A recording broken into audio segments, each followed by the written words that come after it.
नमस्कार ओडावासी शुभ सकाळ आज हूँ 17 डिसेम्बर मंगलवार आज रही देश विदेश राज्यर 20टी गुरुत्वपूर्ण खबर जहाँ आपण मैंने केवल 10 मिनिट समय दे देखिपारे ता पूर्व आपण मान गोटे छोटिया अनुरोध भिडियोटी को लाइक कर कमेंट रे आपण जिलार ना लिखिदेवे जहाँफल तुरंत आपण जिलार खबर पाइपर तेज नुआ वर्ष में बदलुचे सबकि नियम सुभद्र योजना राशन कार्ड भत्ता टंका एवं पादुक बंटन केन्द्र कर श्रीमंदिर में मारपिट एमती अनेक 20टी गुरुत्वपूर्ण खबर अच्छी तेज चलतु खबर उपर नजर पकाइबा प्रथम खबर सबुठार बड़ कथा हूँ श्रीमंदिर में पाटितुंड और मारपिट होती रक्ताक्त होती सेवायत सेवक सेवकों मध्य मारपिट जोगु श्रीमजने आहत होती मारपिट कर उभय मुख पखाल सेवक श्रीमंदिर भितर मारपिट पर सिंहद्वार थाना पुणी मारपिट होती तेबे बेहरण द्वार निकट में पादुक बंटन केन्द्र कर आक्रमण उभय सेवक सेवक मध्य आक्रमण आक्रमण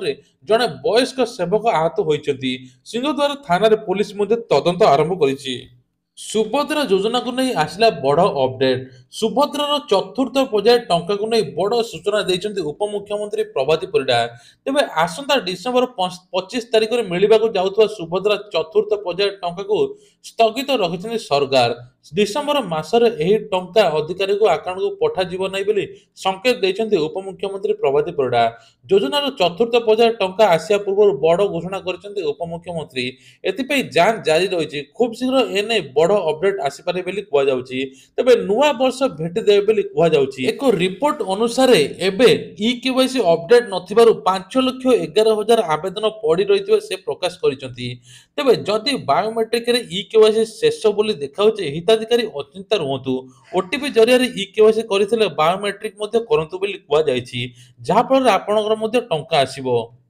नुआ वर्षरु राज्यवासी खुशी खबर लागू हेब गोपबंधु जन आरोग्य एवं आयुष्मान भारत योजना 3,50,00,000 लोक मिल गोपबंधु जन आरोग्य एवं आयुष्मान भारत योजनार सुविधा सुजोग आयुष्मान पुरुष को 5 लाख एवं महिला को 10 लाख स्वास्थ्य बीमा सेवा मिल राज्यवासी बढ़ मागणा स्वास्थ्य सेवा परिसर एने खूब शीघ्र खुशी खबर कारण नुआ वर्ष लागू हेब गोपबंधु जन आरोग्य एवं आयुष्मान भारत योजना तेबे एही कार्ड 27,000 अधिक चिकित्सा आपण माने अलग अलग मेडिकल करें साइबर क्राइम उपरे बड़ एक्शन एणिकी 80 लाख नंबर ब्लॉक कले सरकार कहुच्छे साइबर क्राइम विरोध में बड़ कार्यानुष्ठान नहीं सरकार 80 लाख सिम बंद कर टेली जोगाजोग विभाग मुताबक बंद कर सिम कार्ड नकली डॉक्यूमेंट आधार जारी कराइला सरकार एआई टूल माध्यम नकली सिम को कार्ड को ब्लॉक कर व्यतीत क्राइम रे लिप्त रही 7.5 लाख मोबाइल नंबर बंद कर तेबे कहुच्छे टोटाल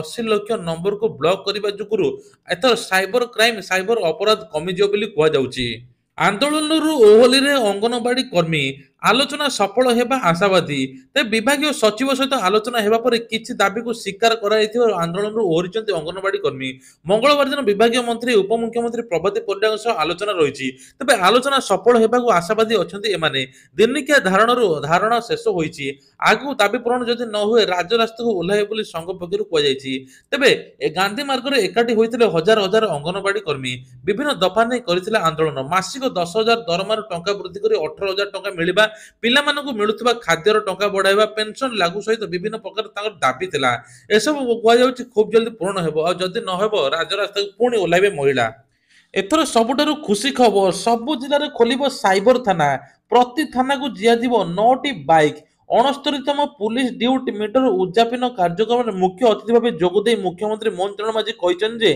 प्रति थाना को 9टी बाइक दियाजिब गृह विभाग में खाली पड़ता 10,000 पद पूर्ण हेब सेहीपरि 5,000 गृहरक्षी नियुक्ति करा 2026 सुधा ओडिशा माओ मुक्त हेबा नहीं दृढ़ता प्रकाश करिसंती तेबे कहुछि एथर सब जिले में साइबर थाना हेब साधारण लोकंकर अभियोग शुणिले मुख्यमंत्री मोहन चरण माझी तेबे सबु समय साधारण लोक भेटिबा सेमानक दुख सुख शुणिबा सेमानकर समस्या समाधान उपर गुरुत्व देई आछुंती अभियोग गुड़िक अधिकांश घर भत्ता एवं अन्य मौलिक समस्या रही मुख्यमंत्री एगुड़िक तुरंत समाधान करेंगे बोली कहते तेबे प्रशासन पक्षर समस्त समस्या लोक मानकर समाधान हो बोली कहुछि तेबे आज मुख्यमंत्री 30 जन भिन्नक्षम व्यक्ति अभियोग शुणी प्रत्येक भिन्नक्षम व्यक्ति पाखक मुख्यमंत्री निजे जाई सेमानकर समस्या शुणी समाधान उपस्थित अधिकारी को निर्देश मुख्यमंत्री एही ସହୃଦୟପୂର୍ଣ୍ଣ ବ୍ୟବହାର ଭିନ୍ନକ୍ଷମ ଅଭିଯୋଗକାରୀ ଆଶା ଏବଂ ଭରସା ରହି ଅପେକ୍ଷା କରିଛନ୍ତି।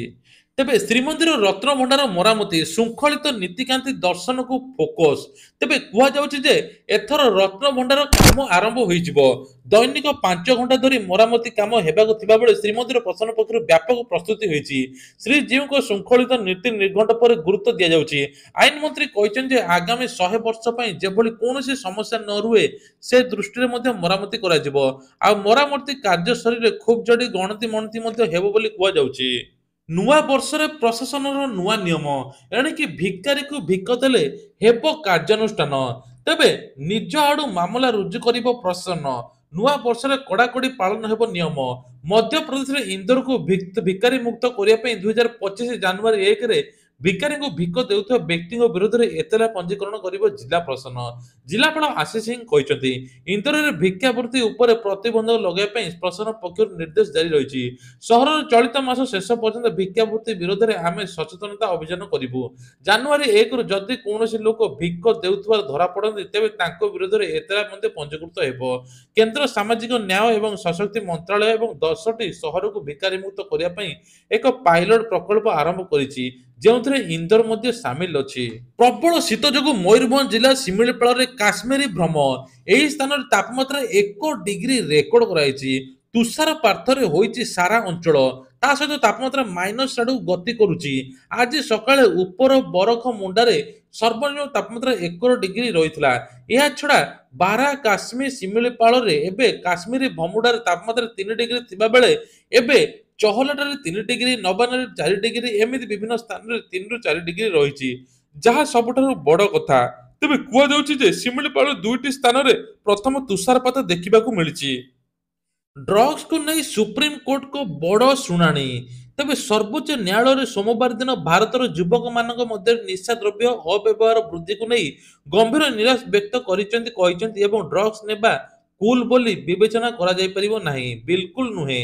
ତେବେ ଡ୍ରଗ୍ସ ଚୋରାଚାଲାଣ ଅପରାଧୀ ଅଙ୍କୁଶ ବିନ କପୁରଙ୍କ ବିରୋଧରେ ଏନେଇ ଯାଞ୍ଚ ହେବ। ତା ସହିତ ମଧ୍ୟ ଅଙ୍କୁଶ ବିପନ କପୁରଙ୍କ ଉପରେ ମଧ୍ୟ ଅଭିଯୋଗ ଅଛି।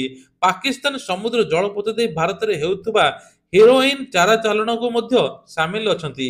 ତେବେ କୁହାଯାଉଛି ଯେ ଏହି ସମସ୍ୟାକୁ ରୋକିବା ପାଇଁ ମା ବାପା, ସମାଜ ଏବଂ ରାଜ୍ୟ କର୍ତ୍ତୃପକ୍ଷ ଦ୍ୱାରା ସାମୂହିକ କାର୍ଯ୍ୟାନୁଷ୍ଠାନ ପାଇଁ କହିଛନ୍ତି। ଏହା ସହିତ ବ୍ୟତୀତ ସୁପ୍ରିମକୋର୍ଟ ଜାତୀୟ ଆଇନ ସେବା ପ୍ରାଧିକରଣ ନିର୍ଦ୍ଦେଶନାମା ମଧ୍ୟ ଜାରି କରିଛି।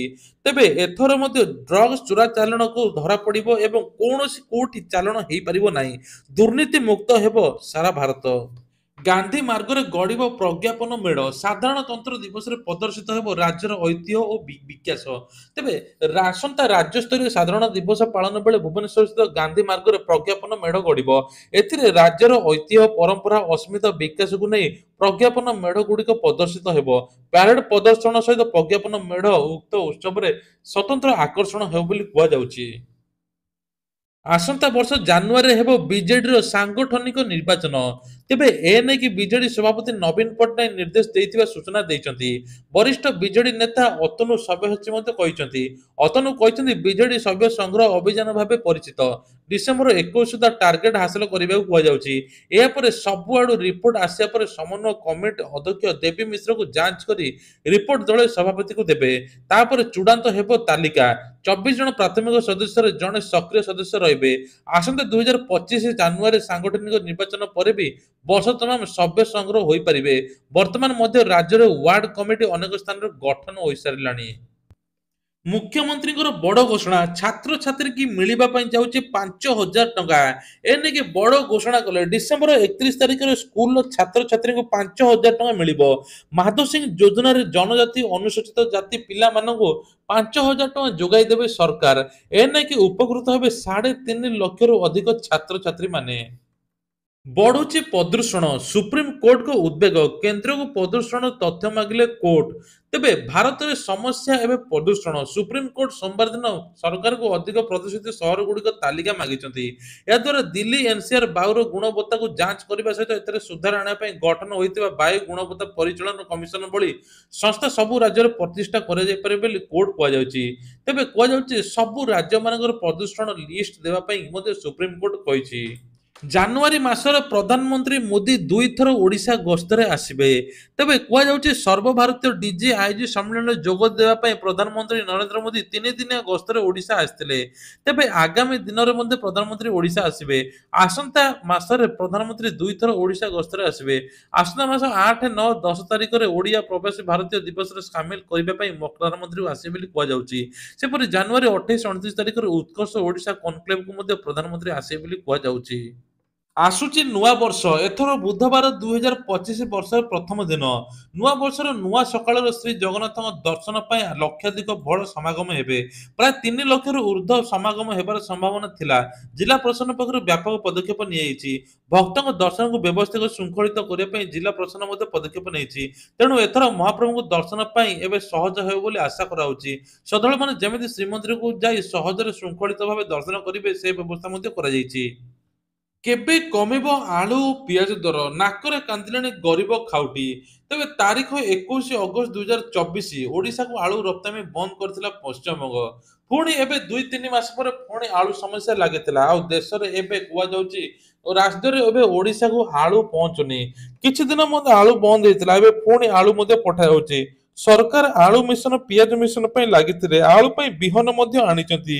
କୁହାଯାଉଛି ଯେ କୋଟିରୁ ଅଧିକ ଟଙ୍କା ମଧ୍ୟ ଖର୍ଚ୍ଚ ହେଉଛି କେବଳ ଆଳୁ ଚାଷ ହେବ। 15,000 ହେକ୍ଟର ଜମିରେ ଚାଷ ହେବ। ତେବେ ଆଳୁ ଚାଷ ହେଲେ ଏଥର ଓଡ଼ିଶାରେ ଆଳୁ ଦର ମଧ୍ୟ କମିଯିବ। କିନ୍ତୁ ଏପର୍ଯ୍ୟନ୍ତ ଆଳୁ ଦର କମି ନାହିଁ। ଆଳୁ ଦର ହୁ ହୁ ହୋଇ ବଢୁଛି। ତେବେ ସେପଟେ ପଶ୍ଚିମବଙ୍ଗ ଆଳୁ ଦେଲେ ମଧ୍ୟ ଏପର୍ଯ୍ୟନ୍ତ ପାଉନାହିଁ ବୋଲି କୁହାଯାଉଛି। ଆଉ ଏପଟେ ପିଆଜ ମଧ୍ୟ ଲଗାତାର ବଢି ଚାଲିଛି, ଯାହା ସାଧାରଣ ଖାଉଟି ଉପରେ ସିଧା ପ୍ରଭାବ ପକାଉଛି। ଆଜି ଆସିବ ଚାମ୍ପିୟନ୍ସ ଟ୍ରଫିର କାର୍ଯ୍ୟସୂଚୀ। ତେବେ 2025 ଚାମ୍ପିୟନ୍ସ ଟ୍ରଫି ଦୀର୍ଘ ଦିନ ଧରି ଚର୍ଚ୍ଚାରେ ରହିଛି। ଆଜି ପଛର କାରଣ ଥିଲା ଭାରତ ପାକିସ୍ତାନ ମଧ୍ୟରେ ବିବାଦ। କିନ୍ତୁ ଏବେ ଅଚଳ ବ୍ୟବସ୍ଥା ଶେଷ ହୋଇଛି। ହାଇବ୍ରିଡ୍ ମଡେଲ ପାଇଁ ପିସିବି ରାଜି ହେବା ପରେ ଟୁର୍ଣ୍ଣାମେଣ୍ଟରେ କାର୍ଯ୍ୟସୂଚୀ ଚୂଡ଼ାନ୍ତ ହୋଇଯାଇଛି।